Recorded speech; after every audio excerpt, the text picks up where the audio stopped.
This is the Asian snakehead fish. What they do is they swim around the lake eating all the fish they see. When all the fish are gone, they get out and they walk to another. You think that they're walking around out here? Harry!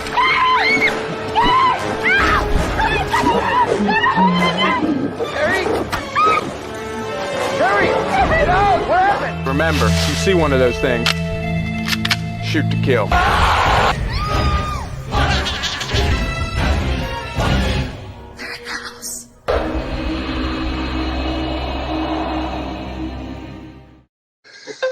All right, so hopefully everybody had a sense of humor, because I know Steve did.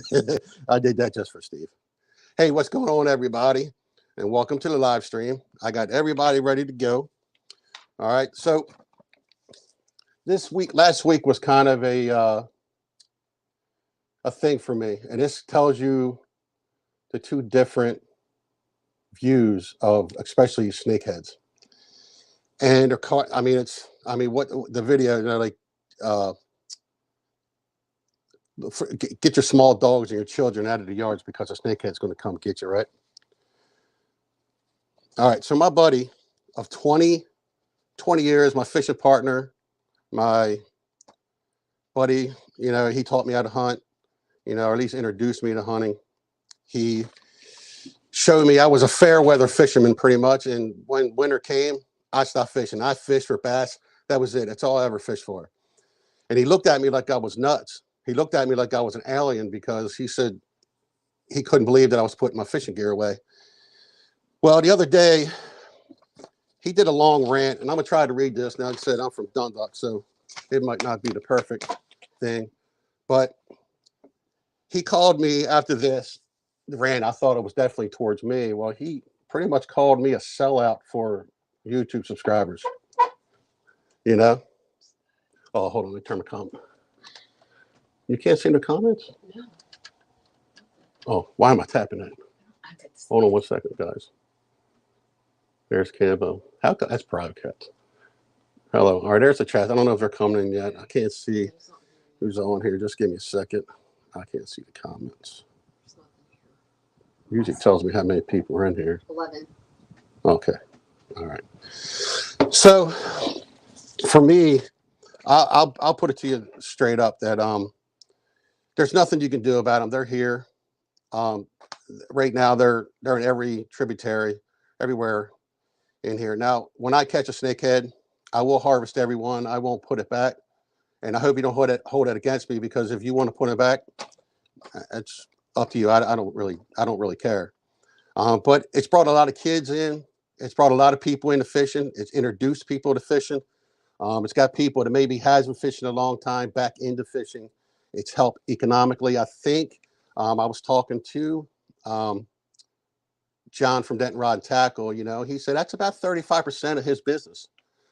If I don't see the chat, I'm sorry. My daughter and my wife's here, and they're going to. I can't. You're not allowed to have that or something. I Why? can't try to do stuff on your. Here, you can move it. Hold up. Sorry, it's the first time we ever had everybody out like this. She's going to try to how you're going to do that, and then we're going to click it. Okay, so I'm going to read this, and bear with me, okay? I hope the children really like the snakes, because by the time they are adults, it will be the only fish they have. Definitely their children. It's only been 20 years, and they have shown that they are capable of what they are capable of. Give it another 20. When they become well established in our ponds, they will take it over quickly. The snakes always have empty stomachs, LOL. According to the snake lovers, these fish don't eat. Who cares if they don't have game fish in their stomachs? They're eating the bait fish, creating a slow death for the game fish. Our game fish simply cannot compete. The survival of the fittest is nature's way, and the snakes are survivors capable of living in polluted waters where other fish cannot. I love how the snakehead lovers are suddenly placing all the blame on blue cats. The bass guys are blasted when they place blame on the snakes, but now the snake guys are doing the same thing. We are being bombarded with all of these uneducated opinions on how this fish has no impact on our fisheries. What a joke and a disgrace. Some of our eastern shore rivers are nothing more than snakehead cesspools. Rivers that were once fantastic bass fisheries are not even on the tournament schedule anymore. I can verify for that. A couple clubs I was in, they won't even go to the chick. They won't go anywhere near it. Management, LOL, another joke.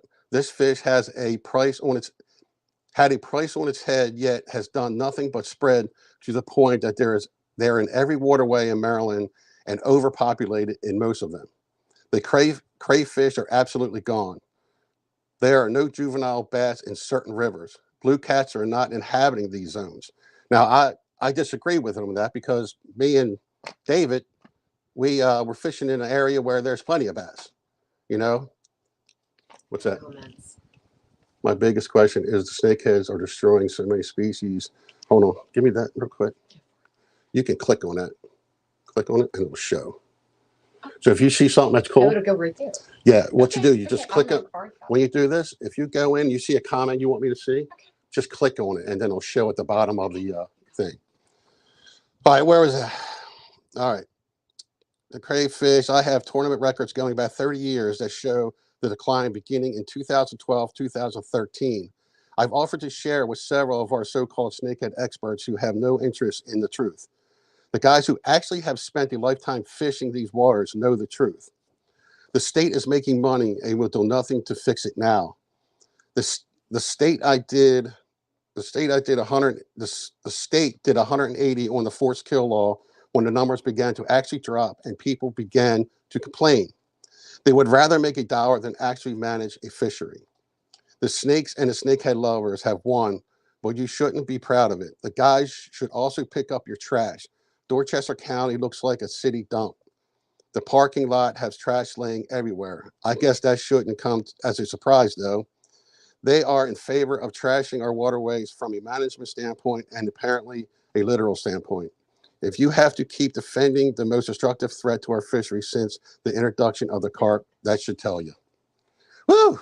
Man, I haven't read that much in like I don't think I've ever read that much. It's the fishing channel. All right. So, where's my okay. So what we're going to have here, we have a fishing buddy of mine.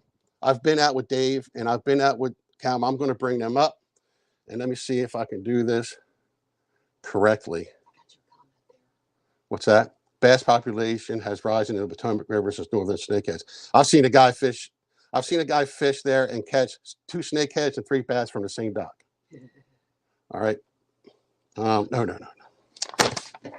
Hold on, Stephen. Oh, pen's off.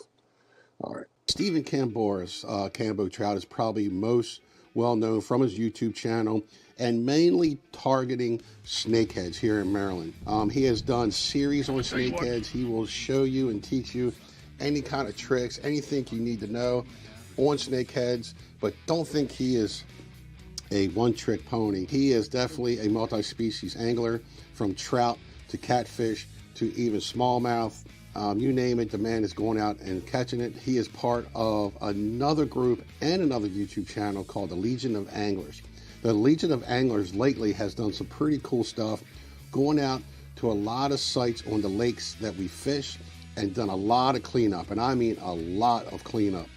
I think that's pretty cool. I know they got some more meet and greets. If you go to their YouTube channel, I'm sure, or KAMBOTROUT, I'm sure they will give you any information for the next meet. And we have David Confair. David Confair is a commercial waterman here on the Eastern Shore.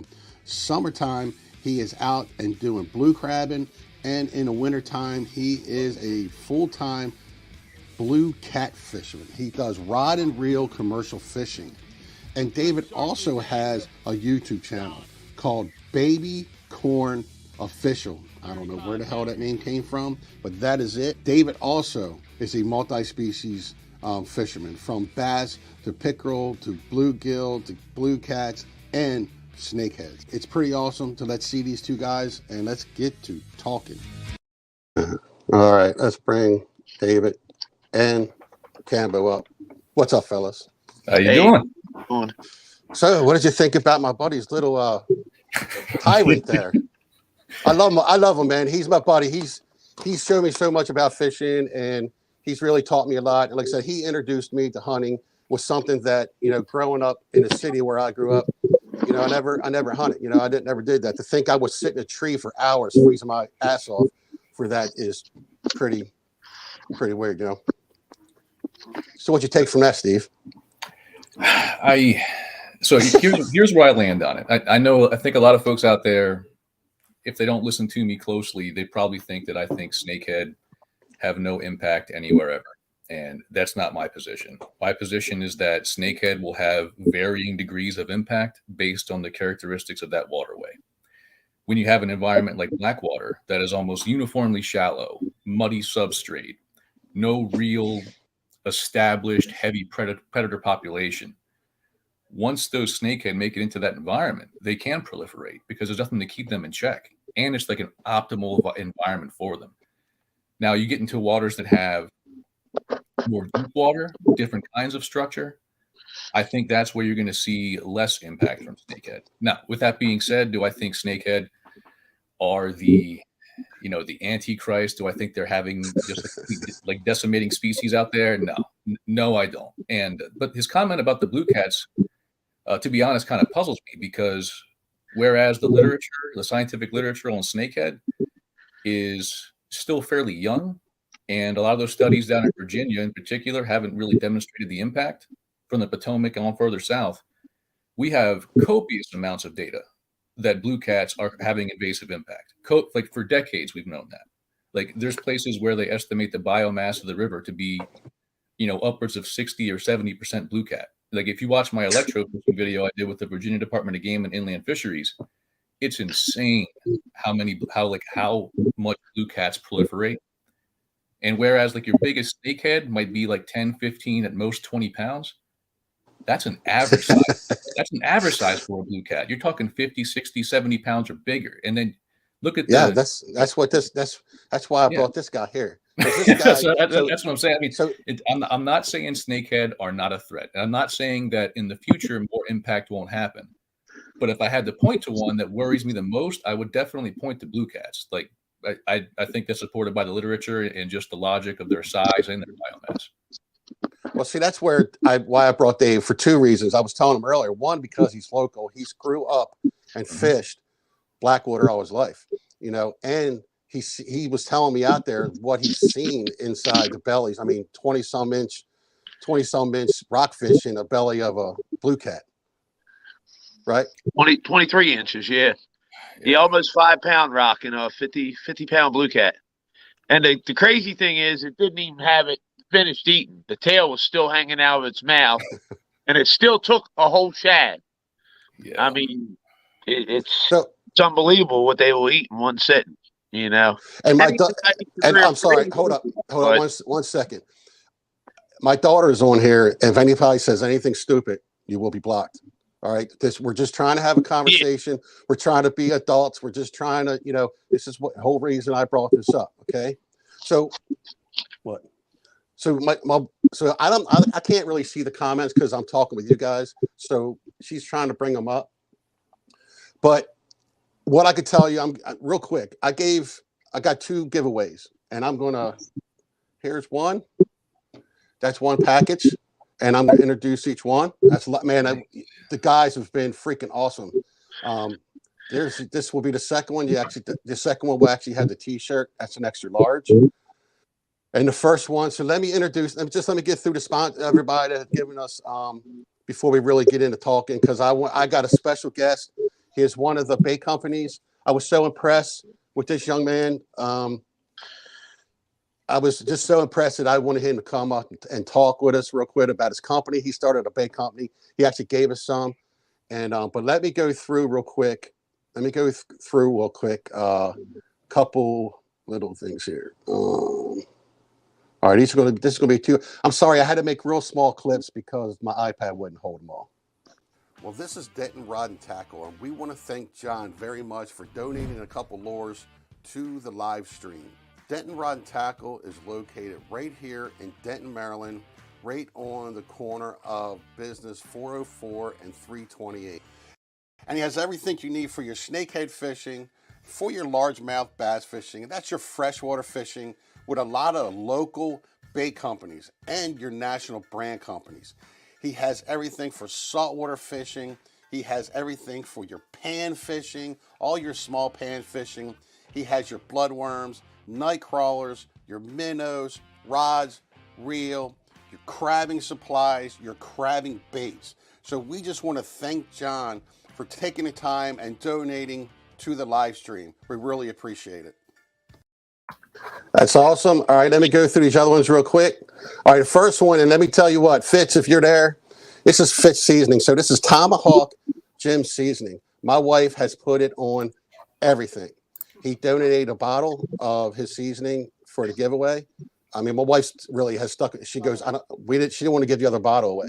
All right, so Fitz, that is, my wife loves it. Go ahead, tell him. I love it. She loves it. All right. All right, now we got Steven. This is Steven from High Octane. He has delivered some baits. All these guys I have coming up this week. I interviewed every one of these guys at the Fishing Expo about their baits. And, you know, I didn't want to do everything, but most of them say hi. I can't wait to go back and watch you later. Have fun. Hey, guys. All right, no problem, Eddie. High Octane. These guys are all building their baits very strong. And a good thing is that Steve uses our the bait company, Damien, he actually uses swim baits on some of his baits. So that's really cool. All right. So we got Warren. Warren and Cambo have a really good story to tell you. And I haven't really reined in. Hey, Jay, I haven't reined Cambo yet, but it's about to go down tonight. All right. This is Warren Taylor with his baits. He's giving some baits away too. A lot of the frogs, I believe these are the frogs he's giving away. And my buddy Dave, this is from Wheatleton Custom Baits. Me and him, we do bass fishing together.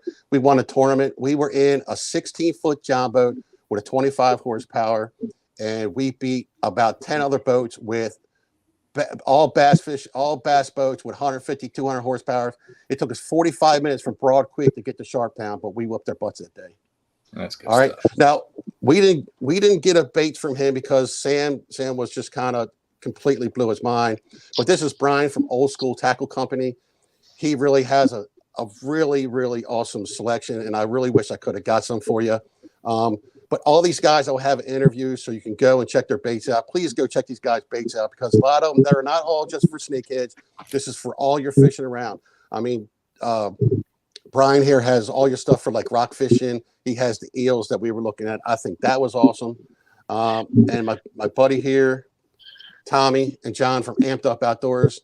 That is my buddy. Me and him has maybe only seen each other twice, but I think we would be like best of friends, like a bromance. You know what I mean? All right. So the last one, I'm going to bring him up, and that is Damien, and he is with Spectre Baits. Him and his dad's going to be with us. I'm going to bring him up. So talking to him, he started his company 2 years ago, and that's when he was 10 years old. So Damien is only 12 years old and started his own bait company, and we're going to ask him a couple questions and bring him up right now. Let's get rid of this. What's up, Damien? Hello. What's going on? I guess. So tell everybody what interested me really about your first one was how when you first started, you used to grab all the old baits, like use, big company baits, and you should take all them and melt them down to make your own baits. And that's how you kind of got started, right? Yeah. Yeah, he stole all mine. Yeah. So what even made you what made you get into it? What made you want to start your bait company? Well, my dad, he was watching a guy named Chris Jones, and he did a bunch of cooking, and then he started molds, and then we started making them, and then that's when we started to get more people to want to buy them, and that's when we knew that we wanted to take it on even bigger than it was. So when you first started and to now, has it gotten easier or is it getting harder? It's gotten harder. It's definitely worth it. It's gotten harder. I checked. He's trying to keep up with everything. Yeah. Oh wait, we got I mean we got 31 people in here. You might get a little bit more busier. And make sure, look, and because I'm such a sellout for subscribers, please do not forget to subscribe to my channel. It is outdoors in Maryland. You got Cambo Trout here that has his own fishing channel, and he's with the Legion of Anglers. And you got Baby Corn, official. That's so funny, man. But he will take you out, and these guys are doing all kind of fishing. All right. I know that Cambo's definitely more snakeheads, but do you guys have any questions for Damien? I'll do one. I'll do one real quick. So first of all, I just want to say I think it's fantastic that you're into this at this age. I mean, that's awesome, dude. Like the amount of experience and life experience you're picking up, you know, as part of a business operation. I mean, the fishing is awesome, but that's just incredible that you're already in the game like that. I think that's awesome. Yeah. My question to you would be, and I'm looking at your website here. I can see the swim frog on here. I can see some other items. If there was one soft plastic you wanted to point me towards for crappie and one for snakehead, what would they be? For crappie, I do towards our panfish, and for snakehead, I would do our swim bait, but we make all soft plastics for high octane custom baits, and we use snakehead plastic for that. So for sure, I would check out high octane baits for that. All right, fantastic. Thanks. Yeah, he's and a couple winners. Now, when we do this wheel for the winners, please bear with me because my wife is going to punch names in, and you got 30-some people in here. You got maybe 30-some people or more, and so it might take a little while to get all the names for each one. All right, so Damon, I want to know that this really just inspired me. You know, you just make, you know, it just gives us hope for that younger generation to be entrepreneurs and stuff. I checked your baits out. We're giving some away, and I really appreciate you giving it to our people that are following us. That's pretty awesome. Thank you, guys. Yeah, thank you. Hey, you know, well, there was on the yeah, I can't remember the last question. I'm sorry, but right. I appreciate Damon. Thanks for stopping by. Okay. Good awesome. seeing. Yeah, good seeing you. Wasn't that awesome? That's awesome, man. All right, so he's starting that young man. So let's see who caught the first snakehead first. So when was the first time you caught a snakehead down here, Dave? Oh wow. Oh Lord. Probably 2007 to 2009, I'm going to say. And were you like, holy crap? Yeah, I was in a crappie hole where I usually catch crappie, and it was actually in December when I caught it. And it was raining, and a couple people didn't even want to get out of the truck and fish. And I go drop a jig, catch crappie, and I'm sitting there jigging, and next thing you know, I got a 10-pound snakehead, and I'm crying like a little baby down there. Oh my God, I got a snakehead. They came running out of the truck, and it actually almost got back over. And CJ, God bless his soul, he's not with us no longer, but he actually went in the water after it, and grabbed a hold of it. Yeah, and come back out in December, soaking wet with a snakehead in his arms, like I got it. There you go. That's dedication. That's redneck right there, buddy. You can't go anywhere with that. We fished that spot for 3 days in a row after that. We ended up with 66 snakeheads. And it was early enough that my buddy went to an expo somewhere over by the Potomac, like 3 or 4 days later in the winter, baits. And this guy had a book on snakehead fishing the Potomac he had just written. And he was like, yeah, we caught 66 of them on the Eastern Shore the other day. And he was like, you didn't catch no snakeheads on the Eastern Shore. And he's like, yeah, we did. And he started showing them pictures. And he was like, man, I ain't never heard of snakeheads being caught over there. Let the snakehead Jesus. Hold on. Just stemmed out after that more and more. But, let the locks flow. All right, Steven, you're the one when it comes to snakeheads. You know, when you first caught your first one, did you even know they were around, or was it an accident? Yeah, I knew they were around, but I'm a little bit different coming to the game because I didn't make it back to Maryland. My last duty station in the military was down in Georgia. I didn't make it back to Maryland until the fall of 2016. And I didn't catch my first snakehead until the fall of 2017. Wow. And for the longest time, my buddy was the one who pushed me to it, was my buddy Jared.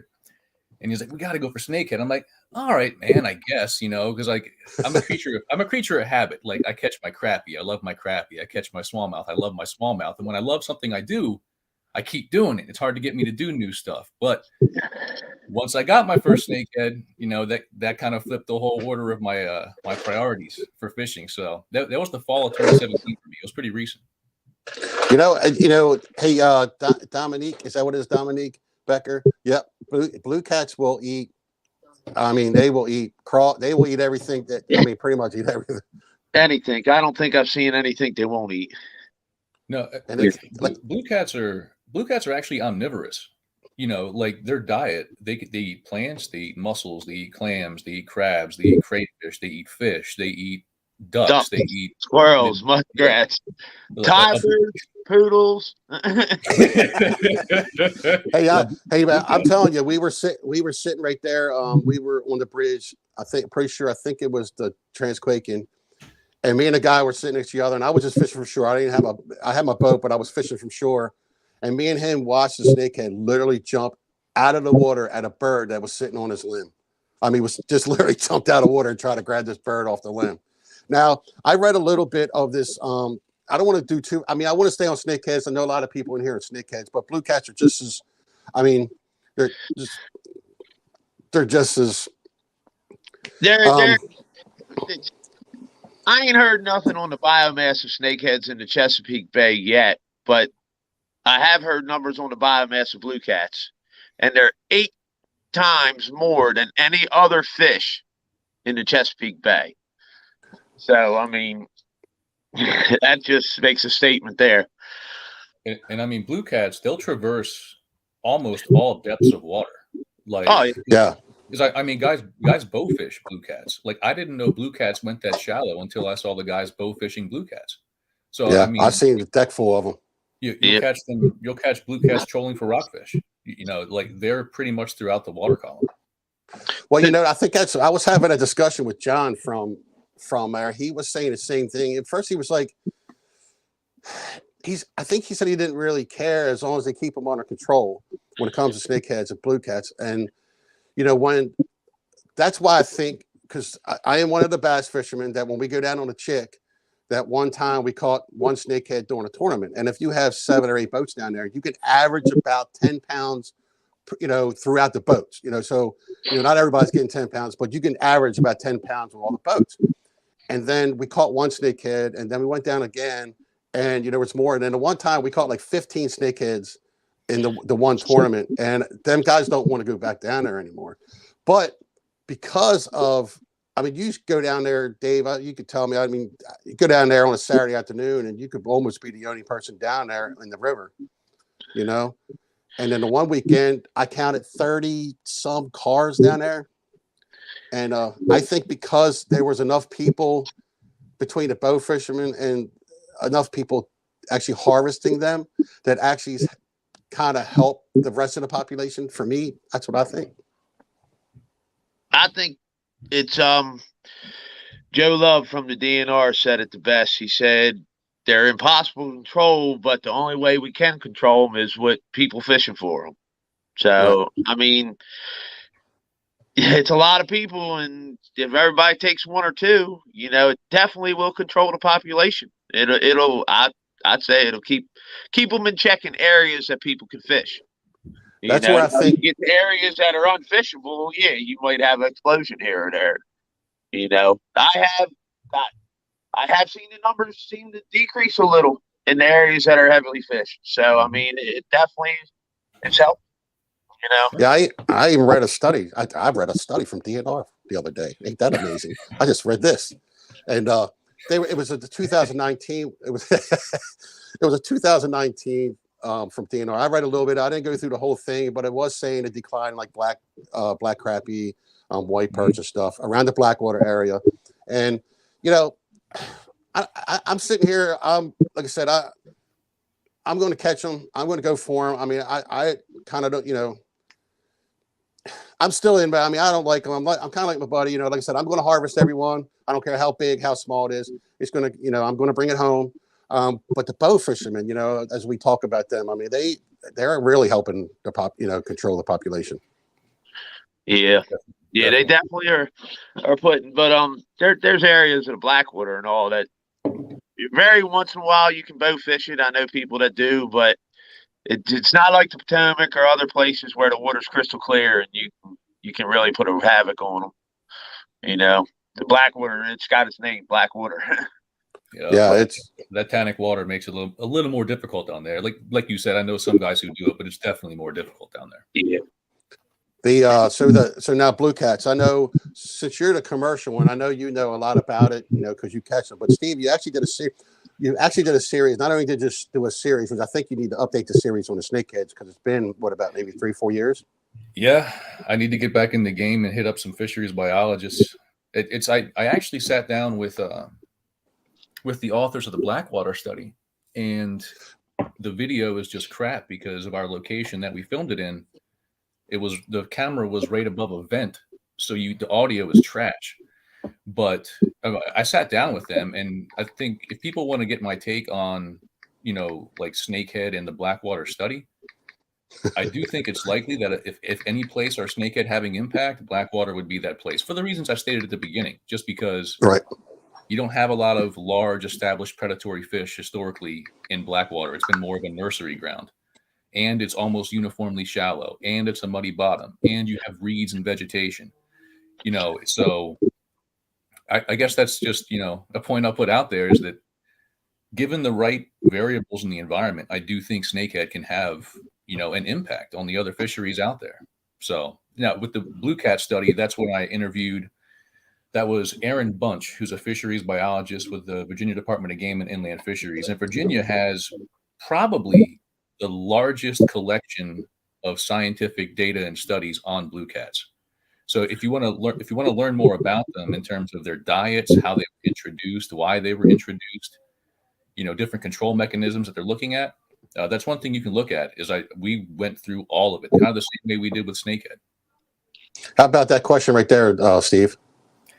I want to know why saltwater encroachment was the #1 reason for population decline in Blackwater until the day snakehead showed up. So that is another thing that is worth discussing when you look at Blackwater as a whole, because Blackwater has, I guess you could almost kind of say, it's slowly been sinking. And because of that, you're getting a lot of saltwater intrusion into what has historically been a more freshwater system. That's why if you go in Blackwater, you can see a lot of dead trees along the shoreline. And that's because the salt is killing those trees. And as the environment changes more, of course, it's going to have different effects on different species. Some will benefit, some will be harmed by it. Now, like full disclosure, because I try to be as honest as possible. The salinity levels in the Blackwater study, I don't think I have to go back and visit it. So if anyone's looking at the study, by all means, you link it in the chat. I don't think the salinity levels changed that much from when they installed the weir, like at the beginning of the study, and then at the second portion of the sampling study. So while I think saltwater is a factor, I don't think it's the factor. Put it that way. Yeah. All right. So Sandy Point is notorious for blue cats. My PB is 30 pounds. It must have caught like 60 blue cats in one night. Yep. Right there. I mean, they're catching them in the crab traps right underneath the Bay Bridge at Sandy Point. Snakeheads. That riprap right around the jetty right there. That riprap around the jetty right there, like if you want to catch blue cats, that's a hot spot. I'm pretty sure they're just sitting there, just annihilating crabs and perch, just blasting them. So I went with. Go ahead, Dave. Oh, I'm sorry, I was just choking. So when I went out with you, I caught a 40-pound blue cat, which I thought was awesome.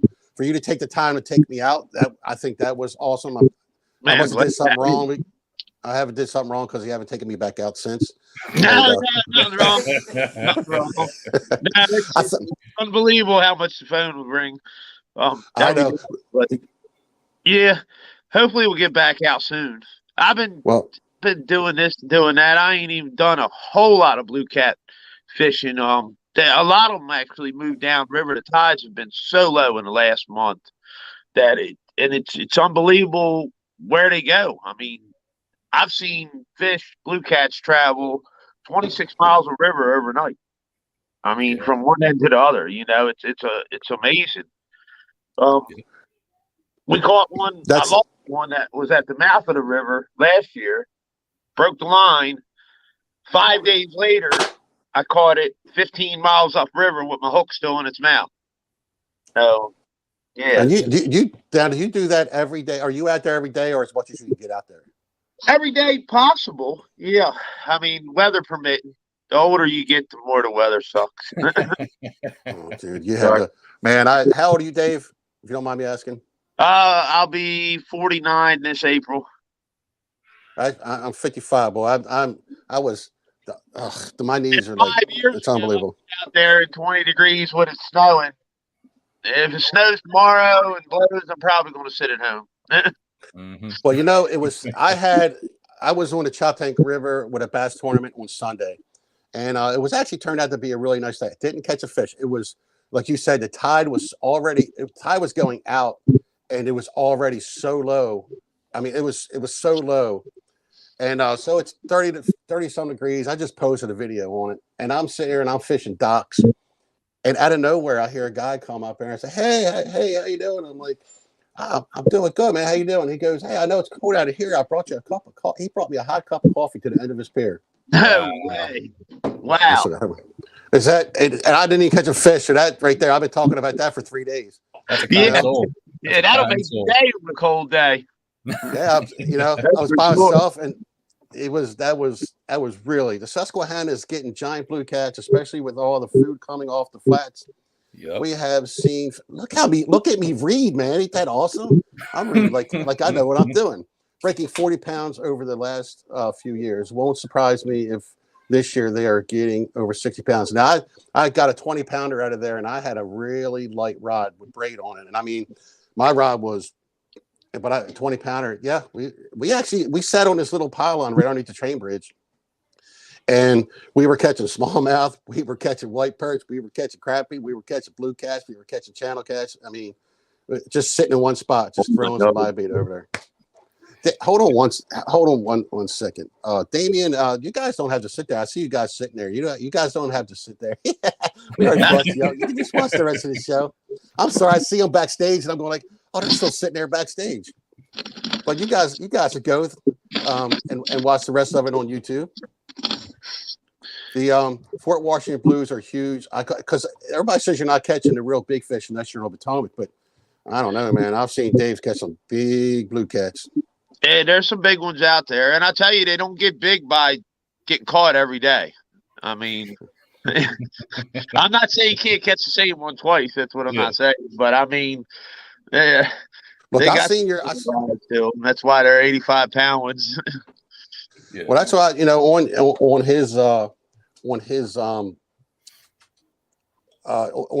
on his depth finder, you can almost see 5 to 10 foot thick of just thick of blue cats. It's unbelievable. Yeah, I got some video this year of them 20 foot thick for 3/4 of a mile. I mean, that's a massive number of fish. You're talking hundreds of thousands of pounds of fish, and I've noticed they do travel by size. I mean, if you get a school, it's 20 pounders. It's mainly all 10 to 20 pounders. You get a school 3-inch ones, it's mainly all 3-inch ones. But if you think about it in proportions, 100,000 pounds of blue cats down there, if they all just ate a half pound of fish in one sitting, it's 500,000 pounds of fish that have disappeared from the waterway. If they do that a week, that's one school. That's one massive school. How many schools are out there? Yeah. They definitely can have an impact like ain't nobody ever seen before. I fished for them on the lower Susquehanna as well, all the way up to the Conowingo Dam. Honestly, you can catch them throughout that entire stretch. But on the lower part of the Susquehanna, it's like I got a few buddies up there, like one buddy named Josh Dixon, who coincidentally I could turn it on. Now holds the state record for flathead catfish. But he told me that he's actually watched giant schools of blue cats blasting bait fish on surface. Yeah, I've seen it myself. It's insane. We thought they were breaking stripers, and we can't get into them, and they were all 30-pound blue cats. Yup. I mean, blue cats are as much as snakehead are highly adaptable. Blue cats are also highly, highly adaptable. Yeah. I guess there's one point I'll make really quick is just that this is one reason that us taking care of water quality is so important. Like we have to take care of the water quality because blue cats and snakeheads are two of the most resilient species in the world. Like if we keep hurting the water quality, yeah, there's a good chance that as that hurts the other fish in the environment, you are going to have almost only blue cats and snakehead. So I mean, as much as invasives are an issue, we got to think about our impact as well. Yeah. Oh yeah, the pollution. True. All right. So Nick says a lot of people talk about blue cats, but you really don't hear a lot about flatheads. Those suckers are really hurting the muskie and the smallmouth in the Potomac. Flatheads, yeah. I mean, they get big too, man. They're a fun fish to catch. Don't get me wrong. I love catching flatheads because I mean, you can catch them almost like it's not quite snap jigging for striper, but you can catch them similarly like that. But I mean, whereas blue cats are more omnivorous, flatheads are extremely piscivorous. Like they focus almost exclusively on fish. Leave them up just a little bit, so we can read them. So, I mean, flatheads can cause their issues too. There's no doubt about it. It's just that, in my experience, and I could be wrong about this, but there has been areas on the Susquehanna where I used to catch a lot of flathead. I go there now and I hardly catch flathead. I mostly catch blues. And my working theory is that blues actually outcompete the flatheads. I don't know if it's right, so don't take my word as gospel, but that's my working theory based on what I've seen. I'm not too up to date on flatheads, but I wonder what their like breeding capacity is compared to a blue cat. Exactly. I know blue cats got something like 4,000 eggs per pound as they get bigger. So I mean, you're talking a 50-pound blue cat, astronomical numbers. Yeah. I saw something the last couple of years I ain't really seen in harvesting some of them big blue cats when I cut them open in the middle of winter, December and January. They have eggs in them that look like they're ready to blast.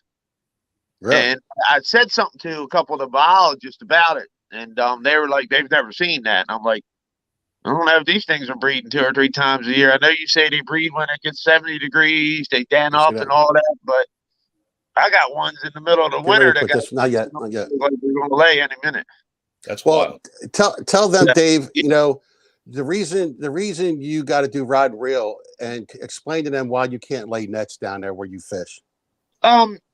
Years ago, we could perch fish, herring fish, and all that. Right when the blue cats showed up, they kind of put the closure on a lot of herons, and I think the heron rivers and all that closed it up. I think really they had one of the reasons the heron are in decline.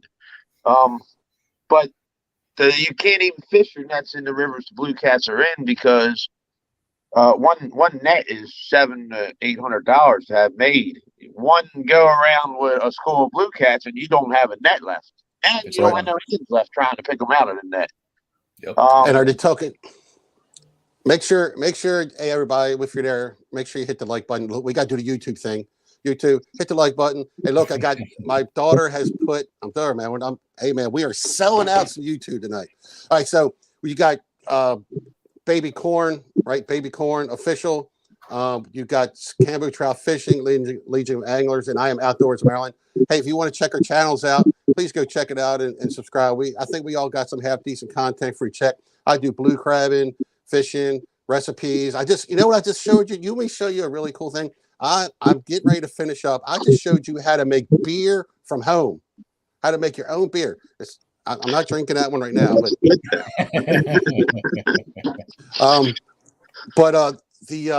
so the net thing, I think you were saying too, they were worried about the rockfish getting caught in the nets and all that stuff. Yeah, rockfish, perch, or native species, nets have different designs. Like you got a rockfish, if you use a 3-inch net or a 3.5-inch net, most likely you ain't going to catch a rockfish because his head ain't the right size. I'm not saying you won't see one tangle here or there, but a school of 1,000 rockfish could swim by your net if you don't have the right size, and you're only going to catch 1 or 2 of them because your net ain't the right net. You know. Same with mud all right, so everything. Noah Bressman, right size, right size fish. Blues can uncompete. What Noah's saying right there. Yeah, go ahead, read it off, Steve. I've done enough reading for one night. So Noah, and unless I'm mistaken, Noah's a fisheries biologist based on what I'm reading right here. And he says blues can outcompete flatheads in diet because flatheads almost exclusively eat fish, while blue cats will eat fish, bugs, frogs, ducks, anything. So they can do better than flatheads when fish prey are low. Type back. Say It's like thanks. we are seeing blue catfish Yes, about 20 inches and thanks for larger the are table. shifting to a fish-only diet, though. Click And here. that matches almost verbatim exactly what I heard from the Okay. biologist down in Virginia as well. Yep. Say thanks, John. So I can do something real quick because it's been I think it's been a year. Mhm. It's been a year, and it's something. And unfortunately, I heard the other end of the story, from Warren Taylor of this story. But everybody's got to watch this, and it's just because. Yeah, we'll let Steven. You good? All right. So Yeah, everybody's I'm sorry. My wife was talking to me for a minute. My bad. I was trying to find it. All right. Checked in out of the whole field, and the biggest one is 22.75 inches. So literally all it could take right now is one bite, not even a really big bite or a good bite, one decent bite, one decent fish, and we could take this tournament. Oh, the grind continues. I gave it my best shot, man. I fished hard till the buzzer. Just couldn't get a single hit from snakehead all day. Literally all day. Now, let's check the leaderboard.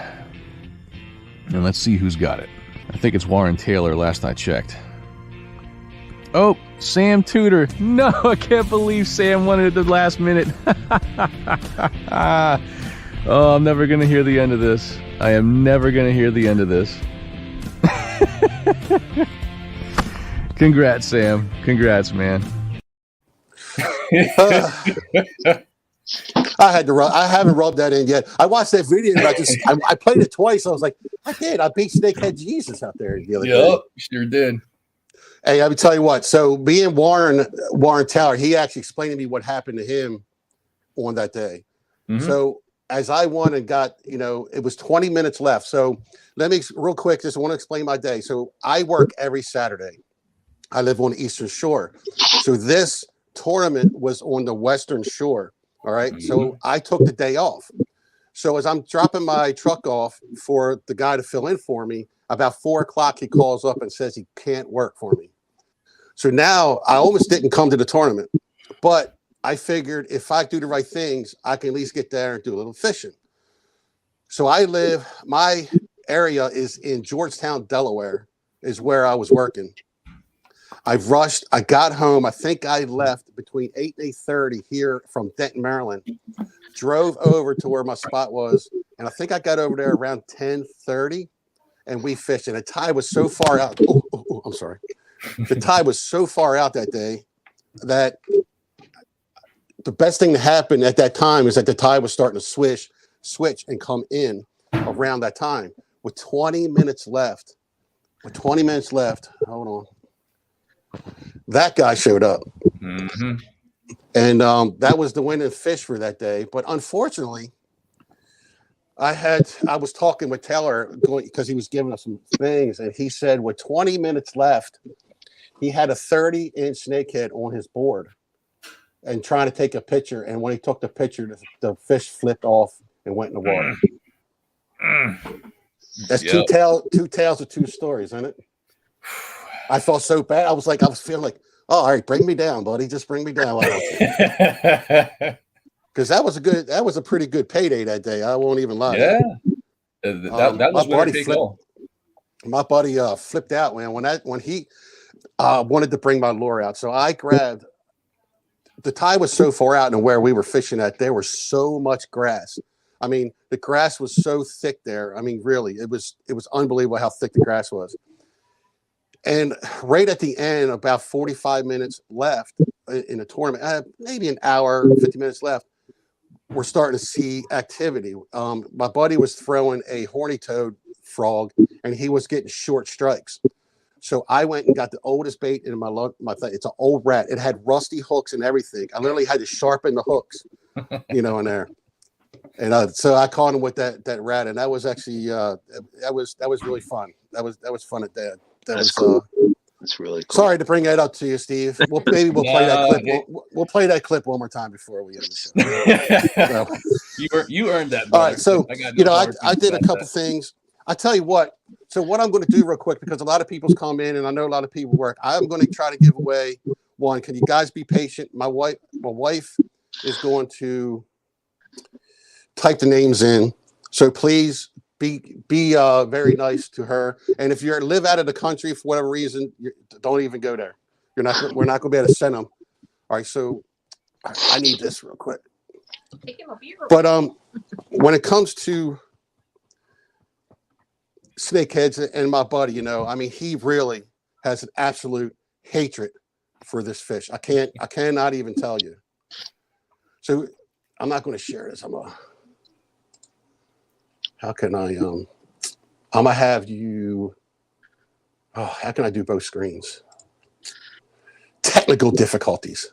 So we want to share screen. So what we're going to do is that if you're in the chat, I'm going to turn off this thing here. Let me go to my chat here, comments. So be patient and go ahead and put your names in and just say in. And then my wife is going to take, I wish my daughter might type faster. I keep wanting to tap the damn computer screen like a nut. All right, so she's going to go ahead and she's going to type in the name. So if you just say in, so Bart is the first one, B-A-R-T. Bart, go ahead right there. Oh, all right, you got Bart. All right. Bart. Hold on. What's that? You got Bart. They're rolling in now. Hold on. Enter. Hold on. All right, there you go. You got Bart. Oh God, you got a lot. You got Dominic, Scott. Wait a minute. Hold on. I can't do this because you're not letting me. What's that? Oh, here you go. So when you put Bart in, hit enter. I did do that. Hit enter. I did. It's chaos. Right, It's chaos. Dominic? Dominic? Yeah, Dominic. And then you got Scott. Mm-hmm. Then you got Short Hood 359. Just put Short Hood. Mm-hmm. All right, you got Kyle, K-Y. I know how to spell. I know you know how to spell, whatever. 35 years, she can tell me what to do, right? Twofold fishing. Just put twofold in.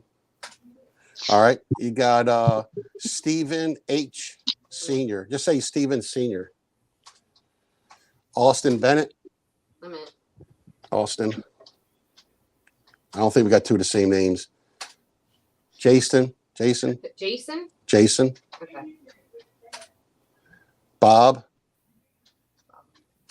Oh, you got a lot of names, girl. Chris. Yup, you got a lot of names. Go ahead. Woodrum. How do you spell it? WOODRUM. Okay. You got Richard. Turk. I hope you guys don't mind this.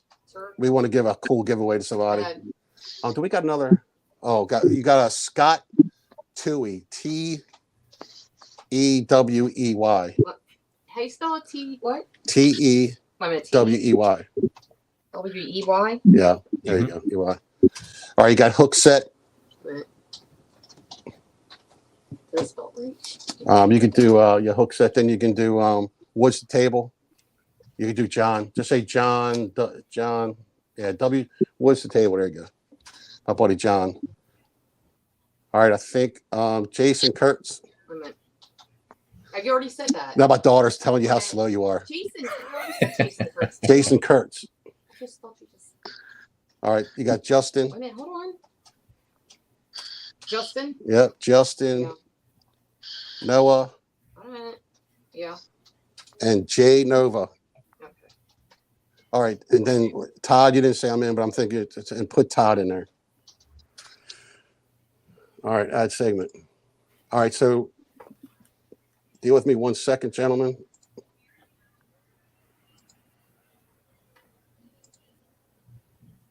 See, look, like a professional. Do you see that? Does anybody see that?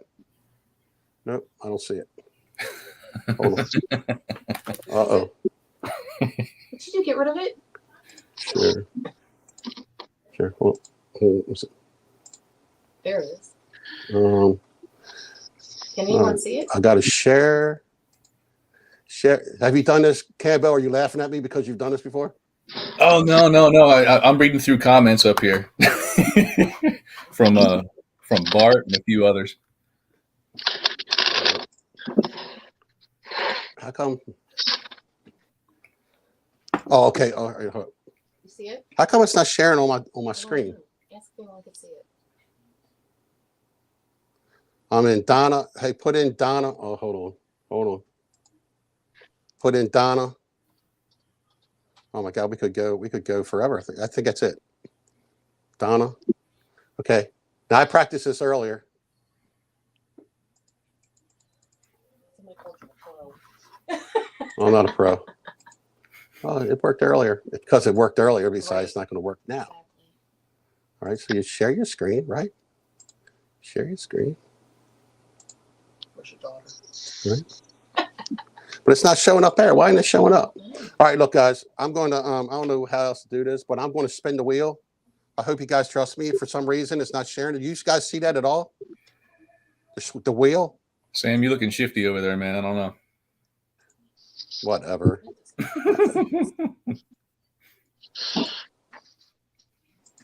All right. All right, guys, I'm sorry. So we're going to spin it, and I'll let you know who won. And actually, if you can. Yeah. There you go. Who's that? Kyle. Kyle, congrats. Kyle won. Kyle's the winner. Kyle is the winner. I shared it earlier. It was going perfect earlier. All right, Kyle won. Kyle, do me a favor. If you go to my Instagram, Outdoors in Maryland, won't you leave me a message of your address and everything, and then we'll get back with you. Let me show you. I don't think I showed anybody real quick. I think I did show again.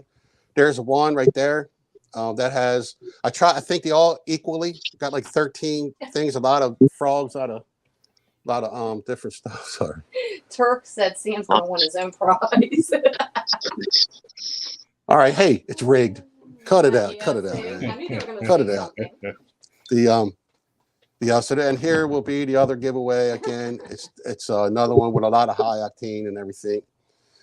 All right. So we've been on here almost an hour, and how about I tell you what? Well, if you guys don't mind, let me take this off. We'll take if there's somebody that has a question for one of these guys about anything, won't you go ahead and throw up a question up there? Are you doing a giveaway on the homemade beer? Asking for a friend.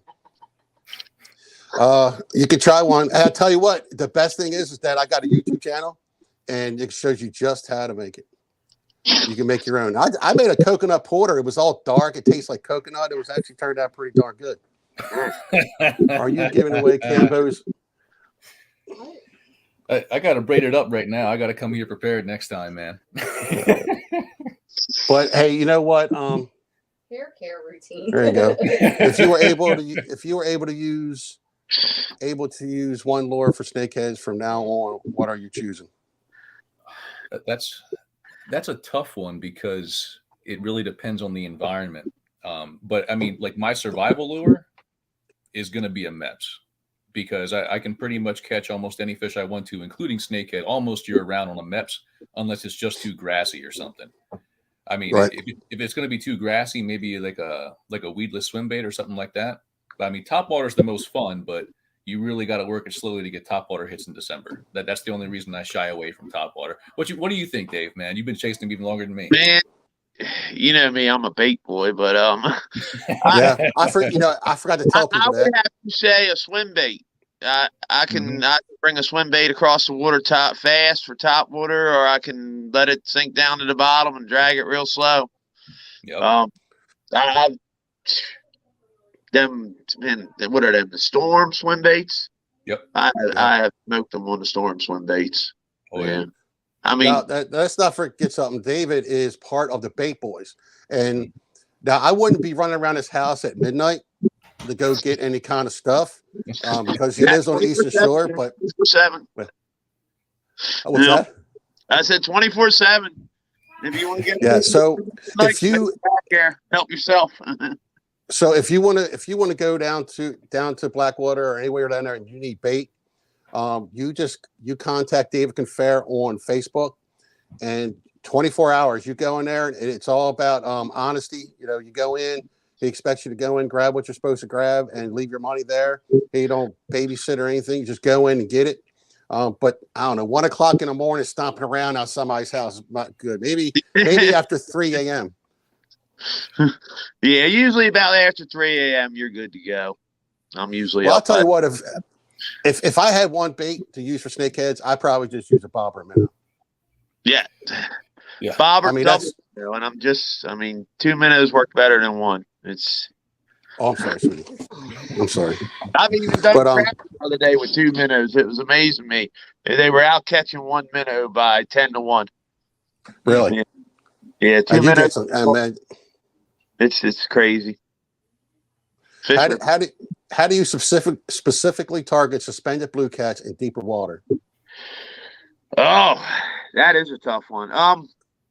That's where you come in with the bobbers. When in line of the line, you put a maybe 3 or 4 foot leader, and then you got from a 3-way, maybe 2 foot or 3 foot of line from your 3-way down to your weight. And in that 3 foot leader you got going to the hook, you would put some kind of float rig. I see them using it down with the Sandy Cooper a lot. They use them float rigs down there for them. Mm-hmm. I've seen people troll for them too through suspended wood. I mean, they catch them out here in October trolling for stripers, with spinners, Tonys. So, well, if you're getting catfish exploding on top water, I mean, I think you could troll for them. I ain't never seen that. That would be kind of fun to watch, I think. Yeah, that would be a good show there. Topwater catfish. All right, what our question? Thanks for joining us. Wood ducks said they're definitely going to take something off the top of the water. Yep. No, but this is I tell you, I leave the suspended catfish alone when I'm fishing for them. And even the bigger schools, it seems like when you target the bigger schools, you'll catch 3 or 4 fish, and then the whole school shuts down. They get wise. I think it's easier to target smaller schools. You'll catch more out of the smaller schools, and it's easier to target when you actually see them feeding around the bait on the bottom. On my depth finder, I can tell a ball bait that's surrounded by 10 blue cats. You know something's going on down there. So, but as far as suspended fish in bigger schools, I'm not saying you can't catch them. I'm just saying they're harder to catch than when you mark the ones on bottom that are around bait. Yep. Like I said, the bigger schools, you can do it sometimes, but a lot of times I'll catch 2 or 3 good fish out of them big schools, and you just went over 100 fish on your depth finder, and now you ain't catching nothing. And it seems if you mark a school where it's 5 to 10 fish in it, you can catch 5 or 10 fish. And I tell you what, the one guy here was saying about how he got the crankbait. Got him with crankbaits. Let me tell you what, one of the hardest hits I think I've ever got was from a catfish nail on my crackman. On crankbait. I mean, it ripped it out of my hands. That's how hard he hit it. Yeah. I mean, a lot of people don't realize how predatory catfish will be. And I don't care if it's a channel cat, the blue cat, flathead. They're far more predatory than most people realize. They're not just eating dead stuff on the bottom. They do a lot of predation. No, they definitely are, especially the blue cats. Flatheads, I know they're predator, but I think a flathead, they like to hide a lot, don't they, in the logs and the rocks and all that?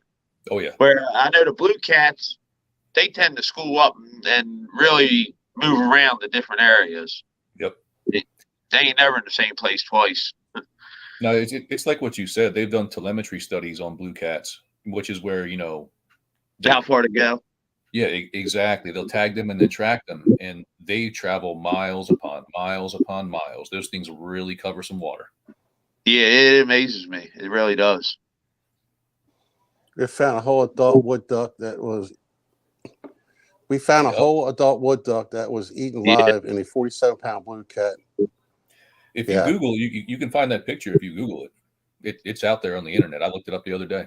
But I seen a picture out of Texas a couple months ago with a blue cat that had about a 5-pound armadillo in its mouth. What? Yeah, that's crazy. No. Well, that could probably be left over from one of them alligators that ate the person. I don't like the alligators, man. The what I was getting ready to ask Steve. That's what getting old makes you forget stuff. Crap. I forgot what I was going to ask you. So with everything, pretty much with everything that we've done, and you've heard one side of snakeheads, you've heard blue cats. You know, to me, a 20-pound or a 40-pound blue cat will eat its weight way more than what a snakehead will. Now, the last snakehead that I caught I got the video of it. It had a crawfish in it, down from Transquaking where we were at. And guys, let me tell you what. Anybody here snakeheads want to fish, do not think about not doing flipping a jig and a pig or a little creature bait. Flip them, because that's all they almost caught them on the last time. They were flipping creature baits, and they love crawfish. So they definitely love crawfish. Nothing out working. Pretend you're of Kevin Van Dam and go flipping the trees and everything, and you'd be surprised what you'll catch with with flipping stuff and not throwing all that other things. Oh yeah. Without a bow, where's a good shoreline coast and you can fish for blue cats on the eastern shore? Oh man, there's several places. Cherry Beach, Sharptown, Sharptown.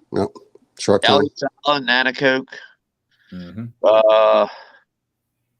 Further down Nanacoke, you got Tyaskin, Bivalve. You can fish from the shore. Brookview Bridge. Yeah, later April, all up through Fedelsburg, right from the VFW ramp. The marina in Fedelsburg Park, that's actually a free fishing zone. You don't even need a fishing license for there. Really? You pay Dave enough. Caroline County. Pay Dave enough money, he'll take you on the boat. Yeah. Right. You don't need a boat. You definitely don't need a boat. I tell you, I said Dave will take you. $100 a head. Look at that one.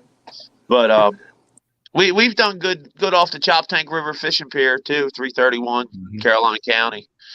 That's probably one of the hotter spots. Yeah. And I just got reports that they were catching 15-pounders up the Miles River about 2 weeks ago. So, yeah.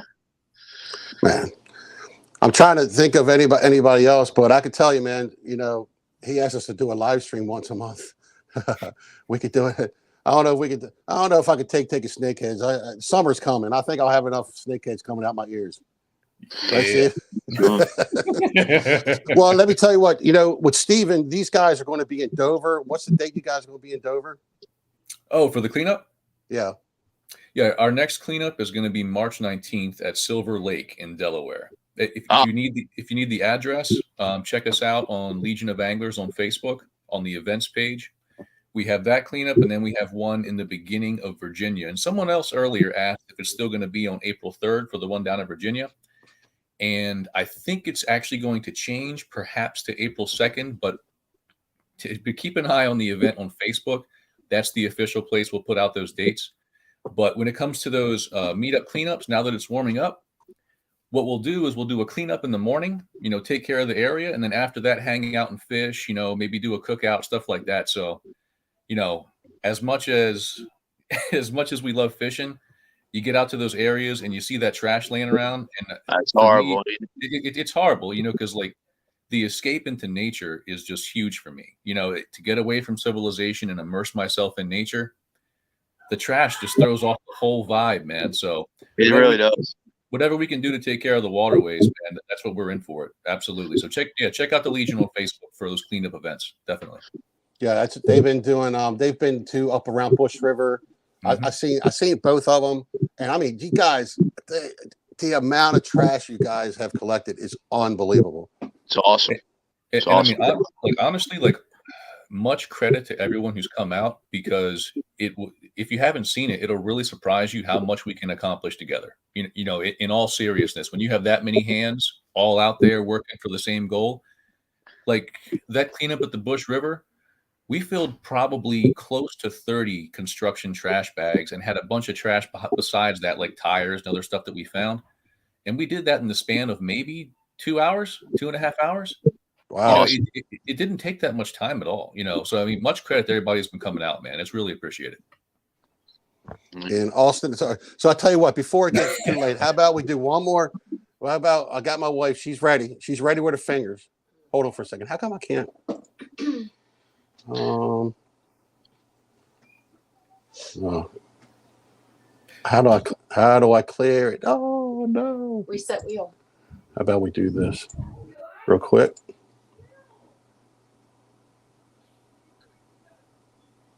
Well, I'll put one quick note out there, if you don't mind, Sam. Go ahead, buddy.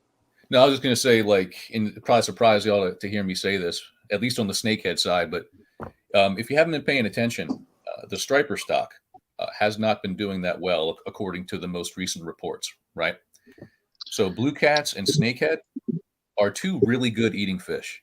So if you're looking for a fish to eat out there, definitely look at snakehead and blue cats because they both reproduce really quickly. So they're a great like pressure relief valve for us to stop decimating the striper population, because if we don't do something, we're going to end up with another striper moratorium. And I don't, no one's going to enjoy that, put it that way. So yeah, I definitely. guess the one other tip I'll give is when you're doing it with blue cats and you fillet them, me personally, I take away any kind of like yellow meat or any of that. Like if you have just the white meat left from a blue cat, you won't have a fishy taste, and it tastes really, really good, like straight up. Yep. So just that note out there. If you're looking for fish to keep, those are two great fish to keep, man, because they taste great.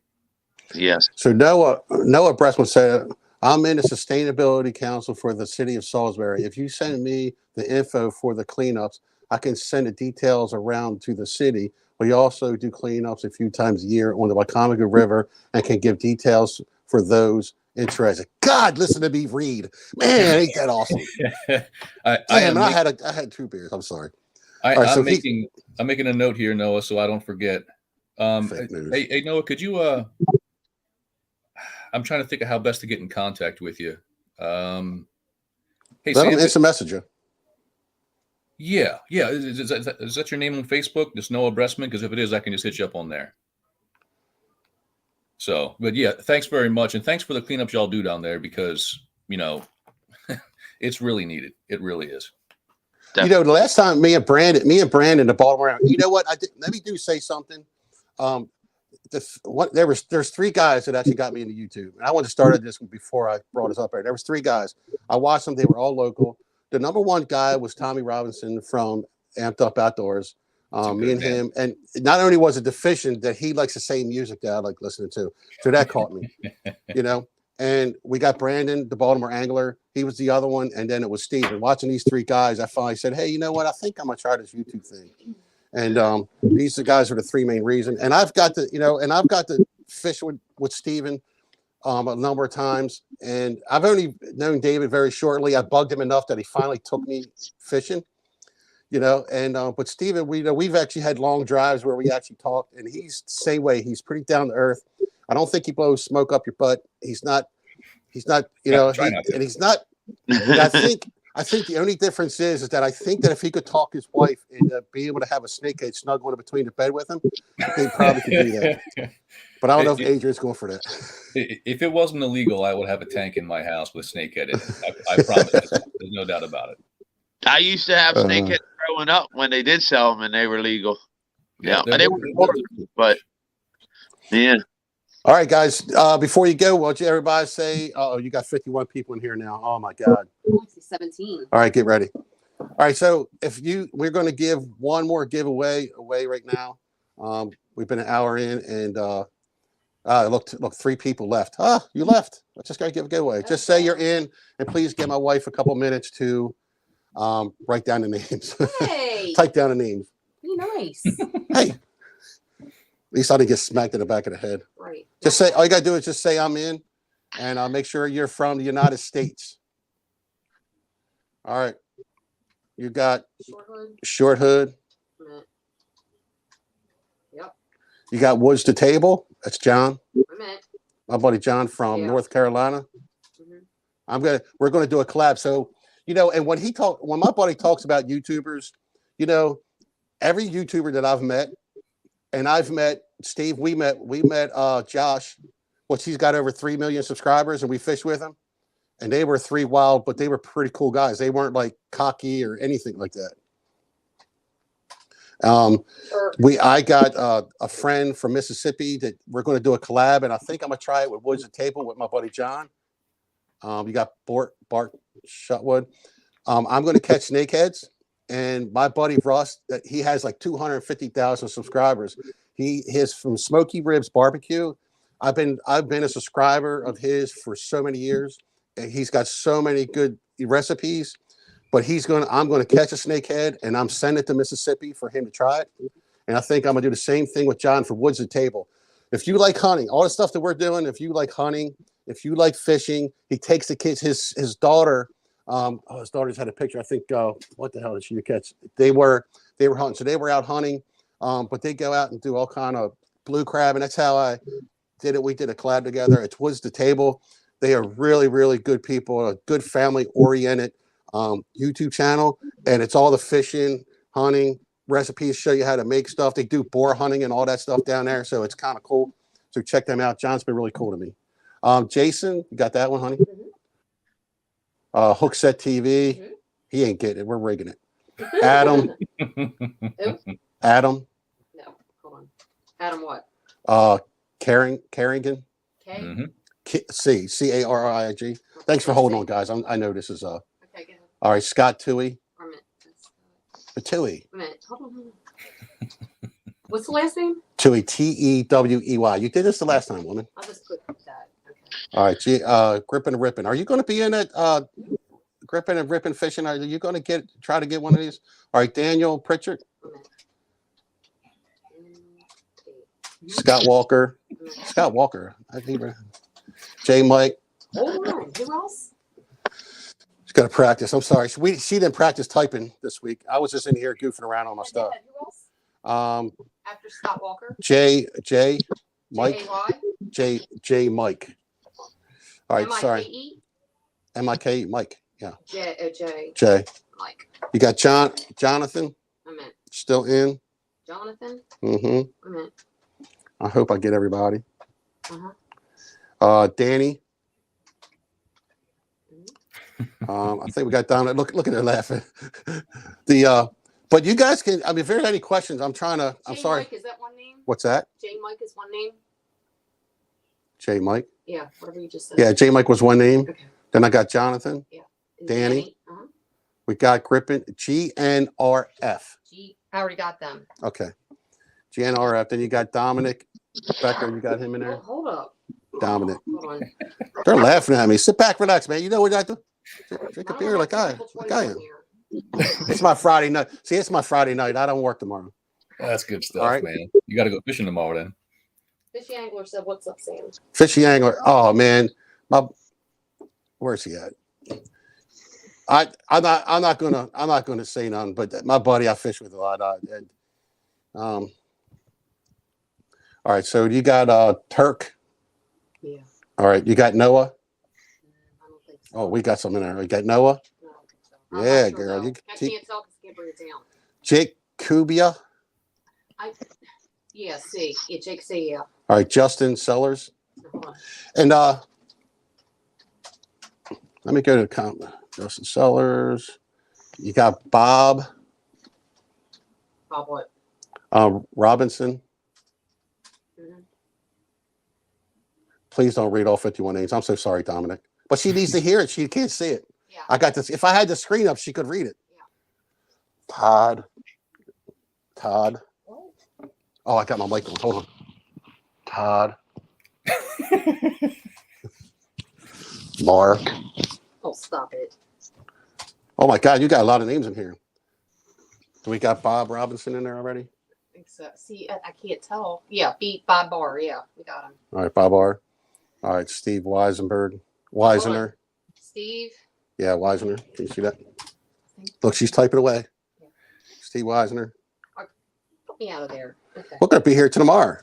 Yeah. You're So very slow at talking. Okay, I'll tell you what. So in the wintertime, actually, we would all use bobber and minnow when it's cold out, and in the springtime, fall. So if you're going to sit down there, Austin, so next one. Austin. Yeah. Okay. So if you were in spring with a couple days, or when do you think that you're going to start throwing topwater bait for frogs? When do you think you start throwing togs? Was it water temp? So I'll lead off here, and I'm sure Dave has something to say about this too. So when it comes to the spring, in the early He's on there spring, already. almost as soon as I start fishing for snakehead around like late February, early March timeframe, That's it. what I'll do is I'll actually take 1 or 2 minnow rods, I'll put those out, and then I'll fan cast with a swim bait or a MEP spinner or something like that.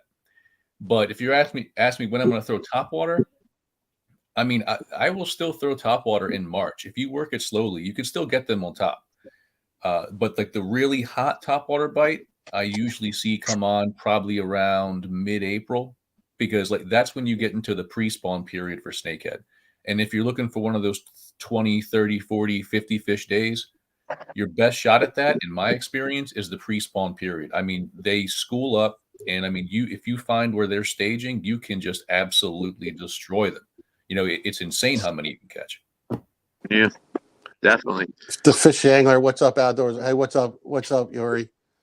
You know, I sent you a message, buddy.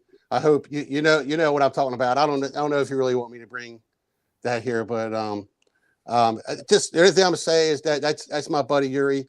He's the fishy angler on the YouTube channel, and you know, he probably needs a little prayers. It's just, that's all I'll go with right there. We'll just leave that as it is.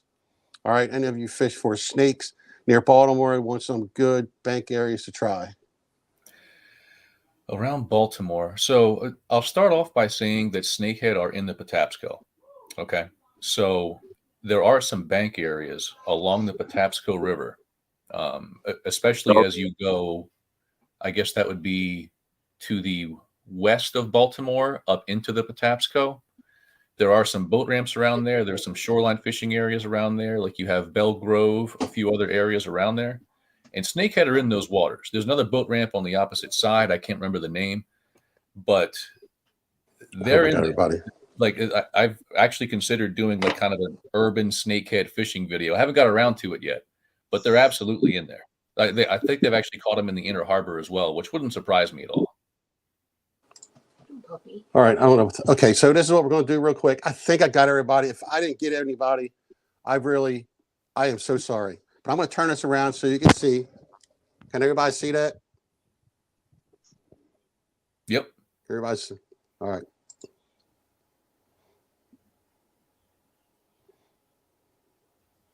Jake C. Jake C. Jake C. All right, so Jake C, I am on Instagram. Just do me a favor, and you can send me an instant message on Instagram. And Bart, I'll do that. I think I got you on my Facebook. Old machine. I'm trying to get everybody in here. Hey, question. What kind of line set up poundage do you use for them big cats? Good question. I personally use 40-pound big game with an 80-pound shock leader. Nothing special on the 80-pound. I just use Eagle Claw from Walmart. Seems to work good for me. You can go lighter, but I don't know. I've had some big ones on where 20-pound test just ain't going to do it. Mm-hmm. You know? No, that 40-pounder. You know, I guess I gave a hard one for the catch because what's that? Because when you're pulling them in, sometimes they really dig. You know, like if you're, you know, because sometimes a rockfish, even a small rockfish, or like, I mean, they dig, man, and they really sometimes feel bigger than what they are. Where the blue catch, man, it is sometimes, it's just like you just wrapped around a tree log and you're trying to bring it in. You know what I mean? It's like they just flopping around all over the place. And I mean, it's my hand in the video. I showed it, man. In my hand, I was doing this because of yanking them things in there. But it was fun. You reel 5 to 10 over 50-pound in a day. You wake up the next morning wondering why your chest is hurting. Mm-hmm. Kool-Aid chicken for blue cats. There you go. I'm sorry if I miss any at all. Here, I'll give my wife this. Here. I've never tried it. I've heard it works. See anything, so I can't see it. I don't see why it wouldn't. I mean, I'm more a natural man. Just what they're eating on in the water seems to work See you, better. Richard. But I've heard hot dogs, chicken. I mean, They'll eat anything. yeah. I definitely The wouldn't. The toddlers swim in the river around where they are. I'd be worried about my little dogs. I really would. seriously, Yeah. man. I'm telling you what. I want to go to Florida so bad, man, but I don't like alligators. I can't even. I mean, alligators. Yeah. Could you imagine having alligators up here? That's just. As long as the gator's not longer than me, I don't mind them. Once they get bigger than me, that's when I start to worry a little bit. I used to fish with them down in Georgia, and they generally stayed away from me. But I saw some areas with some big gators, and I wasn't going in there with my kayak. That's I value my life. Yeah. 20 years Fishing ago, angler. I thought about it, but now you start thinking about messing with big stuff. Yeah, I like I said, man, it's been fun fishing. Like I said, I've had, I have like I said, the last trip I think I was with Cambo. We were with Grant. We did that stripers. That was that day the whole bay was almost like glass. You can go anywhere. It was like glass. It really cold in the morning, but I mean it's like top water all day long pretty much. It was great. I mean, they were only smallies. They were just barely. I mean, they were keepers. We got a couple keepers. I didn't catch a keeper, but that was really fun. And getting to hang out with them. I apologized to him for a little situation we had, a little while ago. Sometimes when I type stuff, what I'm thinking and what I'm typing was kind of different. But like I said, he's been a pretty stand-up guy. And I know my buddy that wrote this letter. How can you stand to be around them guys? I'm like, it's like standing around with you, man. It's like I've got to deal with you all the time. And you know what I mean? He can be. He's like salt and pepper. He's he's very stubborn. And Cambo's been cool. And everybody I've got to hang around with, being in YouTube, like Yuri from the Fishing Angler. Everybody's been on there. I think everybody's been really cool. Nobody's been like I'm the king crap, nobody's been like that. And everybody's willing to help everybody. I mean, that's when we all do it. It's like trying to help people, like with the snakeheads. We were talking that, Cambo does a lot of what he's using for everything, for every situation, whether it's dark water, cold water, warm water. And that's kind of what everything we're doing. And now go to Cornflower. You got to go to Dave's YouTube channel, man. He just started this year. His son does all the work. He just fishes. His son Jonathan does all the editing and all that stuff. I'm no good with electronics. A fish Yes. That's all. Thank God we were trying to figure this out 2 days ago. Dave kept coming up and we could hear him talk. We couldn't see his picture. He kept talking. Then he couldn't talk. It was in slow-mo because he was out fishing the whole time while I was sitting here playing around. Well, I admit, there was a good yellow perch run going on last couple days. I've been having to really take advantage of it. Were you on that same river we were on? Oh yeah. I had one yesterday that was almost, it was like 1.5 ounces off state record. Jeez. Yeah, it broke my heart because I thought I had it the whole time I was out on the water. We got home and weighed it, and yeah. It was 6.5 inches.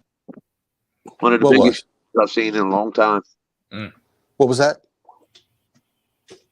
What was that you said? What you catch? 15.5 inches. Oh, 15. I thought you said 50. I said 50. Yeah, that's a really nice yellow. It was.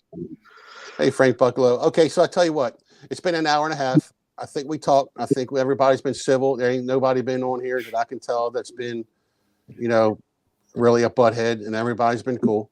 I hope everybody like this. Maybe we can do is, every once in a while, I'll see you guys want to come on. This is my first time doing this, trying to do stuff, and we got to checked in out of the whole field, and the biggest one is 22.75 inches. So literally all I could take right now is one bite, not even a one really big bite or good bite, one decent bite, one decent fish, and we could take this tournament.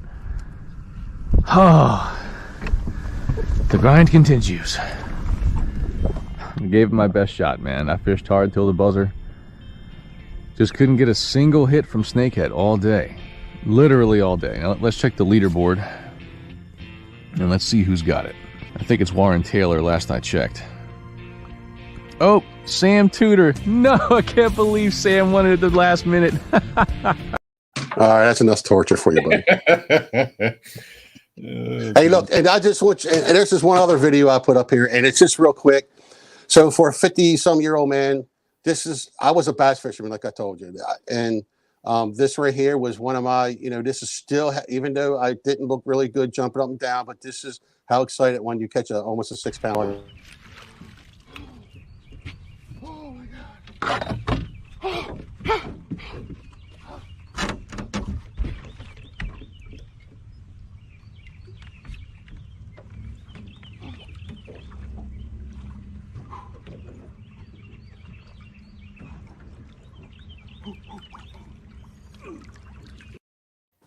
All right. That was a chubby guy jumping around on his boat, being all happy and stuff. That's a good happy dance, man. That's a good happy dance. Definitely was. Hey, I can't thank you guys enough for taking the time. I know we've been on an hour and a half. I hope we were at least informative with everything when it comes to catfish and snakeheads. And we're still learning about the snakeheads, and we're still learning about that. So Stephen did a series down there in Virginia on blue cats. They actually went around with DNR doing electric on the water to bring them up, and he did a whole series on that. He did a series on snakeheads. Just go check him out. Dave, he just goes and catches fish. I mean, it doesn't matter what it is. He's out there all the time. He's commercial. So once it gets warm out, he won't be catching no fish. He'll be out there and he'll be crabbing all the time. Crabbing. Everybody be fishing and I'll be crabbing.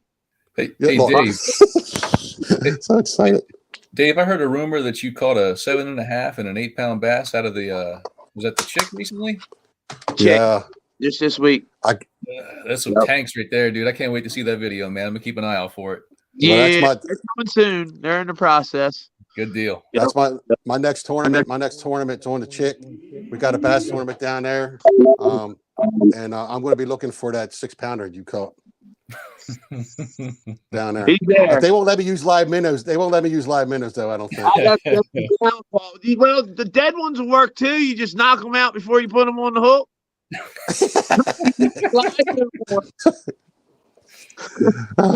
Guys, thank you so much. Thank you so much for taking the time. Invite, man. Thanks, Dave. And I'm gonna let these guys go. Thanks for your time, guys. All right. Take it easy. Well, everybody, thank you. I appreciate it. I don't know. I kind of had fun doing that, and it's the first time I really messed around.